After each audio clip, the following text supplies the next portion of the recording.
இன்னைக்கு நம்ம தமிழர்களோட வீர விளையாட்டான மல்லர் கம்பம் பத்தி கத்துக்க தான் போறோம். அண்ட் அதை ட்ரையும் பண்ணி பார்க்க போறோம். உடம்ப ஸ்ட்ராங் ஆக்கிறதுக்கு பேர் போன மல்யுத்தமும் உடம்ப ஃபிளெக்சிபிளா வச்சுக்கக்கூடிய யோகாவையும் சேர்ந்தது தான் மல்லர் கம்பம். ஃபர்ஸ்ட் ஒரு 3 செட் ஆஃப் ஸ்ட்ரெச்சிங் பண்ணிட்டு இன்னைக்கு நம்மளுக்கு மலர் கம்பத்தை பத்தி கத்துக் கொடுக்க போறோம். வேற யாரும் இல்லை, நம்ம தாசான் பாய் தான். மலர் கம்பம் பார்த்தீங்கன்னா நம்ம தமிழரோட ட்ரெடிஷ்னல் மார்ஷல் ஆர்ட்ஸோட பேசிக் ரொட்டீன். இப்போ பாக்ஸிங்க்கு எப்படி பஞ்சிங் பேக் யூஸ் பண்ணுறோமோ அதுமாரி மலர் கம்பம் மல்யுத்தம் பண்ணவங்களோட பஞ்சிங் பேக் தான் இது. பட் பஞ்சிங் பண்ண மாட்டாங்க. மல்யுத்தம் மோஸ்ட்லி லாக்ஸு, தூக்கி போடுறது அந்த மாதிரி இருக்கும். தூக்கி எறிதல், பிடிதல் அப்படின்ற மாதிரி வரும். இப்போ பேசிக்காக இந்த மரம் பார்த்திங்கன்னா இது ஒரு ஹியூமன் பாடி மாதிரி கன்சிடர் பண்ணிக்கணும். இது பாடி, அது நெக்கு, அது ஹெட்டு. ஸோ இது கன்வர்ஷனில் தான் வரும். நம்ம அந்த காலத்தில் ப்ராக்டிஸ் பண்ணும்போது இதெல்லாமே கல்வெட்டு எல்லாமே ராஜராஜ சோழ கோயிலில் இருக்குது, கங்கை கொண்ட சோழபுரமில் இருக்குது. அந்த ப்ரூஃப்ஸ் வச்சு தான் ஹிஸ்ட்ரி ஃப்ரேம் பண்ணது. ஸோ அந்த டைமில் என்ன பண்ணியிருக்காங்கன்னா கல் தூணில் ப்ராக்டிஸ் பண்ணியிருக்காங்க, கருங்கல் தூணில். நம்ம பாடிலாம் கருங்கல் தூண் சுத்தமாக தாங்காது, ஜிலோ ஆகிடும். நம்ம இது எப்போ மரத்தூணாக மாறிச்சுன்னா ஆஃப்டர் பிரிட்டிஷ் பீரியட். பிரிட்டிஷ் எல்லா மார்ஷல் ஆர்ட்ஸுமே பேன் பண்ணாங்க. கல்லறை அடிமுறை, மலர் கம்பம், சிலம்பம், ஸ்வாட் ஃபைட்ஸ் எல்லாத்தையுமே இந்தியாவில் இருந்த எல்லா மார்ஷல் ஆர்ட்ஸுமே பேன் பண்ணி எதையுமே நீங்கள் ப்ராக்டிஸ் பண்ணக்கூடாதா அப்படின்ட்டு விட்டாங்க. அந்த டைமில் இதை மட்டுமே ப்ராக்டிஸ் பண்ணிட்டு இருந்த குரு அவங்கெல்லாம் என்ன பண்ணிட்டாங்க, வேறு வழி தெரியல, உங்களுக்கு சாப்பாடு வழி இல்லைன்றனால மரத்தில் செஞ்சு தெருவுக்கு போய் பள்ளம் நோண்டி புதைச்சு அதில் பர்ஃபார்ம் பண்ண ஆரம்பிச்சிட்டாங்க. வித்தை காட்டுற ஒரு இதுவாக ஆரம்பிச்சிட்டாங்க. ஸோ ரொம்ப காலத்துக்கு இண்டிபெண்டன்ஸ் கிடைக்கிற வரைக்குமே இது ஒரு பர்ஃபார்மிங் ஆர்ட்ஸாக தான் இருந்துச்சு. ஸோ பர்ஃபார்ம் பண்ணும்போது வெறும்னே நம்ம ரெஸ்லிங் டெக்னிக்ஸ் மட்டும் வச்சு பர்ஃபார்ம் பண்ண முடியாது இல்லையா, மக்கள் பழகிடுவாங்க. ஸோ புதுசாக எதாவது கொடுக்கணும், கொஞ்சம் ஜிம்னாஸ்டிக் எலமெண்ட்ஸு, கொஞ்சம் யோகா எலமெண்ட்ஸ் எல்லாத்தையும் மிக்ஸ் பண்ணி ஒரு ஃபியூஷன் மாதிரி பண்ணி முடிச்சிட்டாங்க. பட் அதுக்கப்புறம் என்ன ஆச்சுன்னா அதோட ஸ்போர்ட் என்ஹான்ஸ்மெண்ட் பார்த்தீங்கன்னா ஜிம்னாஸ்டிக்ஸ் இருக்கனால எஜிலிட்டி, என்டியூரன்ஸ் இன்க்ரீஸ் ஆச்சு. யோகா இருக்கனால ஃப்ளெக்சிபிலிட்டி இன்க்ரீஸ் ஆச்சு. சேம் டைம் மல்யுத்தம் பண்ணும்போது ஸ்ட்ரென்த் ஆப்வியஸாக இன்க்ரீஸ் ஆகும். ஸோ எல்லாத்தையுமே மிக்ஸ் பண்ணி ஒரு மொத்த அசுர உருவமாக ஆயிடுச்சு. ஃபிசிக்கல் பெனிஃபிட்ஸ்ன்னு பார்த்தீங்கன்னா நெகட்டிவ்ஸே கிடையாது இதில். மால்கம் பொறுத்த வரைக்கும் இது வரைக்கும் நான் பிஹெச்டி மால்கம் எத்தனையோ பேர் பார்த்துருக்கேன், அவங்க ரிசர்ச் பேப்பர்ஸ் படிச்சிருக்கேன். நெகட்டிவ்ஸ்னு இது வரைக்கும் எதுவுமே வந்தது கிடையாது, அன்லெஸ் இன்ஜுரி ஆகாத வரைக்கும். ஜிம்னாஸ்டிக் எலமெண்ட்ஸ்லாம் பண்ணும்போது மேலேருந்து விழுந்து இன்ஜுரி ஆகிறத தவிர்த்து மற்ற எதுவுமே இன்ஜுரிஸ்னு வராது. பட் ஃபிசிக்கல் பெனிஃபிட்ஸ்ன்னு பார்த்தீங்கன்னா மரத்தில் ஏறிட்டு நீங்கள் ஒரு 3 மாதம் பண்ணிட்டு இறங்குறீங்கன்னா டிரான்ஸ்ஃபர்மேஷன் இல்லைன்னா நீங்கள் தான் ஏமாத்துறீங்கன்னு அர்த்தம். ஒழுங்காக ஸ்கில் பண்ணுறவங்களுக்கு ட்ரான்ஸ்ஃபார்ம் ஆகாமல் வாய்ப்பே கிடையாது. நம்ம கிளாஸில் பார்த்தீங்கன்னா 14 வயசுலேருந்து 30 வயசு வரைக்கும் எல்லாருக்குமே 6 பேக் இருக்கும் மால்கம் பண்ணுறவங்களுக்கு.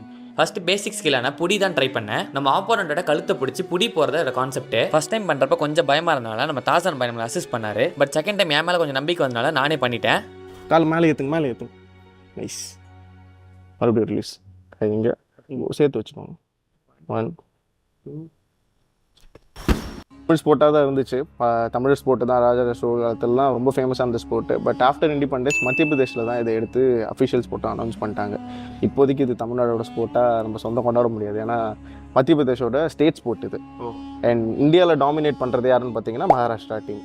ஸோ இது முழுக்க நம்ம இன்னும் ஹார்ட் ஒர்க் பண்ணி கொண்டு போக வேண்டிய ஒரு சுச்சுவேஷனில் தான் இருக்குது. தமிழ்நாட்டில் பார்த்தீங்கன்னா உலகத்துறை ஐயா, அவர் தான் மல்லர் மகாகுரு, விழுப்புரமில் இருக்கார். அவர் தான் திரும்பி ஃபஸ்ட்டு மல்லர் கம்பம் சவுத் இந்தியாவில் எடுத்து பண்ணது அவர் தான். இப்போது அவர் கீழே கண்டிப்பாக எனக்கு தெரிஞ்சு 10,000 ஸ்டூடெண்ட்ஸ்க்கு மேலே இருப்போம். ஏன்னா எங்களுக்கு விழுப்புரத்தில் ஒரு ஃப்ரீயாக தான் எல்லாருமே, காந்தி பார்க்னு ஒன்று இருக்குது விழுப்புரமில், ஃப்ரீயாகவே கிளாஸ் இன்னி வரைக்குமே ஃப்ரீ கிளாஸஸ் போயிட்டு தான் இருக்குது.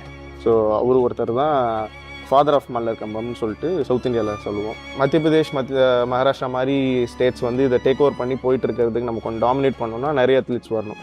இது எல்லாருமே என்ன நினச்சிக்கிறாங்க, சின்ன ட்ரௌசர் ஒன்று போட்டுக்கிறாங்க, சட்டை இல்லை, ஒரு ஸ்ட்ரீட் ஸ்போர்ட்ஸ் மாதிரியே தான் பார்க்குறாங்க. பட் இதில் இருக்க ஃபிசிக்கல் பெனிஃபிட்ஸும் அதிகம், சயின்டிஃபிக்கல் ப்ரூவன் ஃபேக்ட்ஸும் அதிகம். ஆஸ் வெல் அஸ் நீங்கள் ஒர்க் அவுட்டே பண்ண தேவை, வேறு எந்த ஒர்க்குமே பண்ண தேவை. இப்போ கரலை கையில் எடுத்து நம்ம சுற்றுற மாதிரி இது நம்ம எடுத்து சுற்றணும். ஒரு ஏஜ் ஃபேக்டராக தான் பிரிச்சுட்டாங்க. இத்தனை வயசுக்கு மேலே கரலை பண்ணி, இத்தனை வயசுக்கு முன்னாடி மல்லர் கம்பம் பண்ணுன்னு பிரித்து வச்சுட்டாங்க. வாரியர்ஸை ரெடி பண்ணுறது தான் இது. இன்னும் சிம்பிளாக சொல்லணும்னா, நீங்கள் ஒரு கண்ட்ரியோட வாரியர், நம்ம 2 பேரும் ஒரே ஒரு கண்ட்ரியோட வாரியர்னு வச்சுக்கோம். இப்போ நெக்ஸ்ட் வீக், கம்மிங் வீக் உங்களுக்கு வந்து அனௌன்ஸ் பண்ணுறாங்க வாருக்கு ரெடியாக ப்ரிப்பேர் பண்ணணும். இப்போ நம்ம 2 பேரும் மல்யுத்தம் போட்டு ப்ராக்டிஸ் பண்ணணும்னு வச்சுக்கோங்க. சின்னதாக விரல் அடி போட்டாலும் நம்ம கண்ட்ரிக்கு லாஸ், அவ்வளோதான். அவனால் ஈட்டி பிடிக்க முடியாது, ஒன்றும் பண்ண முடியாது, அவன் லாஸ் தான், வேஸ்ட்டு தான். பட் மல்லர் கம்பம் ஒரு மனுஷனாக கன்சிடர் பண்ணி இதுக்கு அந்த லாக்ஸ், இப்போ நான் கழுத்தில் ரெஸ்லிங்லாம் போடுவாங்கல்ல, ஆமாம், ஆர்கேஓ போடுற மாதிரி, எக்ரி டினிடி போடுற மாதிரி தான், அதே லாக்ஸை நான் இதுக்கு போடுவேன். ஒரு மனுஷனுக்கு எவ்வளோ ப்ரெஷர் போடணும் அதோட அதிகமாக இதில் போட்டு ப்ராக்டிஸ் பண்ணலாம். ஸோ ஆப்வியஸாக அதே ப்ரெஷர் நான் கன்வெர்ட் பண்ணும்போது அதிகமாக தான் இருக்கும். ரெண்டாவது நம்ம சிசர் கேட்ச் தான் பண்ண போகிறோம். இது நம்ம ஆப்போனன்ட் நெக்கை டார்கெட் பண்ணி பொடி போடுற ஒரு ஸ்கில் தான். இதோட பேசிக் ட்ரில் என்னன்னு பார்த்தீங்கன்னா, நம்ம மரத்தை போய் நேக்காக ஒரு தட்டு தட்டோம். பட் எனக்கு அது பார்த்தீங்கன்னா சுத்தமாக வரல. ஸோ அதனால் டார்சன் பாய் நான் அவனுக்கு அசிஸ்டே பண்ணுறேன்னு சொல்லிட்டு ஸ்டார்ட் பண்ணோம். ஃபஸ்ட்டு 2-3 ட்ரையில் புடிய கழுத்தில் போடுறது ஃபுல்லாக வயிற்றுலேயே போட்டுட்டு இருந்தேன். நான் கடைசியாக ஒரு 6வது அட்டத்தில் ஒரு மரண புடியை போட்டேன். அதை பார்த்து நானே அலண்டு போயிட்டேன். நீங்கள் நினைக்கிற மாதிரி அந்த காலில் பிடிக்கிறது ரொம்ப ஈஸியாக இல்லைங்க, ரொம்ப ரொம்ப கஷ்டமாக இருந்தது. தொடக்கறி ஒர்க்கவுட்டே பண்ணாத ஒருத்தனை கால் வச்சு அழுத்து சொன்னால் எப்படி? அதுக்கு பிறகு நம்ம டார்சன் பாய் நம்ம டிஎஸ்பியாக ப்ரொமோட் பண்ணுற மாதிரி இன்னொரு ஸ்டாட்டிக் ஸ்கில் நான் ப்ரொமோட் பண்ணுறேன்னு சொல்லிட்டாரு. அந்த ஸ்கில் பேர் அனுமார் போஸான பஜ்ரங். நம்ம எந்த அளவுக்கு போயிட்டோம்னா ஹிந்தி எதிர்க்கணும், ஹிந்தி திணிப்பு ஒழிக்கணுன்ற பேரில் இங்கிலீஷில் பேர் கொண்டு வந்துட்டோம். Scissor catch, friend summer catch அப்படின்ற மாதிரி. ஏன்னா தமிழில் கன்வர்ஷன் கஷ்டம், உட்காந்து ரிசர்ச் பண்ணணும். நீங்கள் பண்ணுற மாதிரி ஈஸியாக பார்க்க கிடையாது. ஏன்னா அது நம்ம ஹிஸ்டாரிக்கல் ட்ரெடிஷன் இல்லையா, லைட்டாக தப்பானாலும் முடிச்சிருவாங்க. எது சப்போர்ட்டுக்குலாம் யாரும் வர மாட்டாங்க, முடிக்கிறதுக்கு கன்ஃபார்மாக வருவாங்க. ஹேண்டில் கிரிப்புக்கு ஆக்சுவலி அந்த காலத்தில் வந்து பன்னி கொழுப்பு யூஸ் பண்ணியிருக்காங்க. பன்னி கொழுப்பு தான் புல்லட்ஸ், பேரலுக்கு, இதுக்கு கிரிப்புக்கு எல்லாத்துக்குமே பன்னி கொழுப்பு தான் யூஸ் பண்ணியிருக்காங்க. நம்ம தான் ஆர்த்தடாக்ஸாக மாறிட்டோம்ல. அது வந்து இறைச்சி கொழுப்பு எல்லாம் வந்து சாமிக்கு படைக்கிறதுக்காக மாற்றிட்டோம். இதெல்லாம் கான்ட்ரவர்ஷியல் போடுறதுதான் போடுங்க. ஆமாம், என்ன இந்த ஸ்கில்ல பார்த்தீங்கன்னா நம்ம காஃபை நல்லா ஸ்குவீஸ் பண்ணி ஒரு புடி போடணும். அப்படி புடி போட்டுட்டு என்னோட இன்னொரு காலை ஃபுல்லாக ஓப்பன் பண்ணுறப்ப முட்டியில் டொக்குன்னு சவுண்ட்லாம் வர ஆரம்பிச்சிச்சு. முட்டி டைட் பண்ணு, சவுண்ட்லாம் வருது. சரி, அந்த அட்டம் அப்ரூட்டாக கட் பண்ணிட்டு செகண்ட் அட்டம் போனேன். பட் செகண்ட் அட்டம்ல புடி நல்லா ஸ்ட்ராங்காக போட்டு நின்றுட்டேன். ஆனால் மூஞ்ச பார்த்தாலே தெரியும் நாங்கள் எவ்வளோ கஷ்டப்பட்டு நின்றுருக்கேன்னு. அனுமார் போஸை திறந்தாச்சு. நீல இருக்க வரைக்கும் ஹோல்ட் ஆகும். டைட்டானிக் மாதிரி நின்றுங்க, இடுப்பு அனுமார் மாதிரி. அதுக்கப்புறம் ஹனுமன் தாஸ் ஒரு ஸ்கில் பண்ணோம். அதோட என்ட்ரியை பார்த்தீங்கன்னா ஏதோ ஒரு விதத்தில் நல்லா பண்ணிட்டேன். என்னடா ஃபர்ஸ்ட் அட்டம் நல்லா போகுதுன்னு அதிர்ச்சியோட பார்த்துட்டு இருந்தேன். அப்புறம் அது நடந்தது. கால் அப்படியே எடுத்துங்க ஃபைட்டில். என்னாச்சு? கடைசியாக யோகா எலமெண்ட் சேர்ந்த ஒரு ஸ்கில்லை தான் பண்ணோம். என்ன ப்ரோ கீழே பார்த்துக்கிறீங்க, தூங்க. இதை பேச விரும்புறீங்களா? என்ன புரியுது? நானே முடியாது. அப்படி ஆன்சர் போயிட்டுமா? ஆன்சர் போறீங்களா? Okay okay okay. பைட்டை நான் ஹேண்ட்ஸ்டாண்ட் போடுறேன். ஏன்னா ஹேண்ட்ஸ்டாண்ட் போடுறது இது மறந்துட்டேன். இவ்வளவு வேலை செஞ்சு மண்டை மேல இருக்க கொண்டே மறந்துட்டேனடா. இன்னைக்கு நம்மளோட ஃபைனல் டாஸ்க் என்னன்னு பார்த்தீங்கன்னா நம்ம இப்போ கற்றுக்கிட்ட அனைத்து ஸ்கில்லையும் கம்பைன் பண்ணி பண்ணணும். வேட்டைக்காரங்க ஃபுல்லாக கை லஞ்ச் பண்ணிக்கோங்க. நம்ம ஸ்டேபிளாக இருக்கணும், ஆட முடியக்கூடாது. அதுக்கு பண்ணும்போது ஆப்போனன்ட் அது. ஸோ நெஞ்சு நிமித்தி வச்சு ஷோல்டரை ஏற்றி தலையை பார்த்து தட்டுறோம். மாஸ்டருக்கு பண்ணும்போது ஷோல்டர் மட்டும் கீழே இறக்கிட்டு பண்ணணும். நெஞ்சு நிமித்தி தான் இருக்கணும், ஷோல்டர் மட்டும் கீழே, சின் டவுனு 3 தடவை. ஆப்போனன்ட் பண்ணும்போது தொடையை தட்டி ஏறி வரணும், மல்லுக்கு கூப்பிடணும்.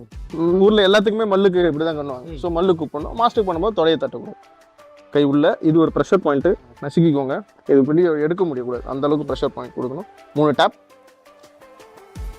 தொடையில் ஏறி தட்டு, தலை உள்ள வெளில விடுங்க, மேலே பார்த்து கிக் பண்ணுங்க. Very nice. நீங்கள் போட்டீங்க. கை பொறுமையாக ரிலீஸ் பண்ணுங்கள். கை எப்பயுமே இங்கே வச்சுக்கோங்க. சரி, ஓகே. ஏறலாமா? மேலே ஏறலாமா? இப்போது அந்த கை மேலே எக்கி பிடிக்க ட்ரை பண்ணுங்கள். Nice, very nice. அப்படியே மேலே ஏற ட்ரை பண்ணுங்கள். இந்த கால் இங்கே வச்சுக்கோங்க. லெஃப்ட் லெக் இங்கே சப்போர்ட், மரத்தில் சப்போர்ட் வச்சுக்கோங்க. ரைட் லெக் உள்ள மாட்ட ட்ரை பண்ணுங்கள். ஒரு கை கீழே நடுவில் வரணும். நல்லா மேலே ஏற்றுங்க. மேலே ஏற்றலாம். இப்படி டைட் பண்ணுங்கள். ரைட், நீட் ஆஃப், நீல் ஆஃப், நீல் ஆஃப். கை எடுக்கலாம் பாருங்க. grip 3. இடுப்பு நல்லா திருப்பி பாருங்க. 3, 2, 1. திரும்பி கேட்ச். இப்போ அனுமதாசன் அதே காலை அப்படி மேலே தூக்கி மாட்டுங்க. ஒன்றும் இல்லை ரிலாக்ஸ்டாக அந்த காலை தூக்கிடுங்க. இல்லை காலை கீழே இருங்களேன். காலை இப்படி எடுத்துருங்க, அந்த பக்கம் எடுத்துகிட்டு போயிடுங்க. இப்போ மேலே ஏறிக்கோங்க. இப்போ ரைட்டில் கொள்ள மாட்டேன். பொறுமையாக பதட்டமே வேண்டாம். கீழே இருக்கணும், ஹீல் சப்போர்ட் இருக்கணும். இந்த கால் முன்னாடி பின்னாடி டோ. பர்ஃபெக்ட். இப்போ ஸ்ட்ரைட்டாக பண்ணுங்கள், வெயிட் பண்ணுங்கள். ஓகே இறங்குங்க. காலை அதே மாதிரி எடுத்துருங்க, ரிலீஸ் பண்ணிடுங்க. இப்போ இங்கே உட்காந்து ஒரு ஆர்டிஓ போடுங்க. இப்போ இங்கே உட்காந்தார். ஆமாம், கழுத்தில் ஏறி உட்காந்து ஒரு ஆர்டிஓ. கொஞ்சம் லைட்டாக இறக்கிங்க. கால் அங்கே வரணும் கழுத்துக்கு. அதனால் கை இங்கே வச்சுக்கோங்க. கை விடுங்க. ரைட் ஹேண்ட் உள்ள, லெஃப்ட் ஹேண்ட் வெளியே கவுத்துக்கோங்க. கை ஃபிங்கர்ஸ் லாக் பண்ணிக்கோங்க. அப்படியே இந்த காலை தூக்கி மேலே போடுங்க. கேட்சு. Very nice. மேலே ஏற்றி போடுங்க கால். ஓகே. இப்போ கூர்மாசன் பண்ணுங்கள். Back bend.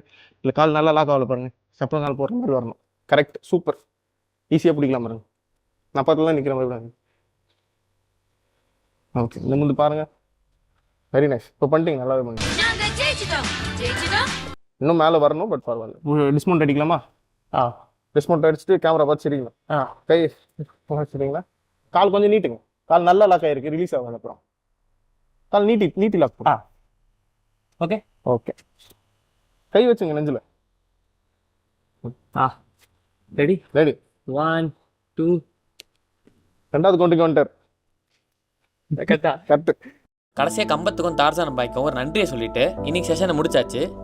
அண்ட் இந்த வீடியோ பார்க்க நிறைய பேர் தெரியும் எனக்கு நிறைய புது விஷயங்களை எக்ஸ்ப்ளோர் பண்ணுறது பிடிக்கும்னு. ஸோ அதில் ஒரு பெரிய ஆசையாக இருந்தது தான் மல்லர் கம்பம். ஃபைனலி அதை நான் ட்ரை பண்ணிட்டேன். இன்னைக்கு என்னோட எக்ஸ்பீரியன்ஸ் இதில் ரொம்பவே நல்லா இருந்தது. என்னை பார்த்தா உங்களுக்கு தெரியாது, பட் என் உடம்புல இருக்க ஒவ்வொரு சின்ன மசில் இப்போ அவ்வளோ சோறாக இருக்கு. அண்ட் என்னோட டூ டூ லிஸ்ட்டில் பார்த்தீங்கன்னா இந்த மாதிரி நிறைய ஸ்போர்ட் நான் வந்து எக்ஸ்ப்ளோர் பண்ண போகிறேன். அதெல்லாம் நீங்கள் தவறாமல் பார்க்கணும்னா என் சேனலை சப்ஸ்கிரைப் பண்ணணும். ஸோ மறக்காம சப்ஸ்கிரைப் பண்ணிக்கோங்க. நீங்களும் இந்த மாதிரி நிறைய ஃபிசிக்கல் ஆக்டிவிட்டி எக்ஸ்ப்ளோர் பண்ணுங்க, கடினமாக இருங்க.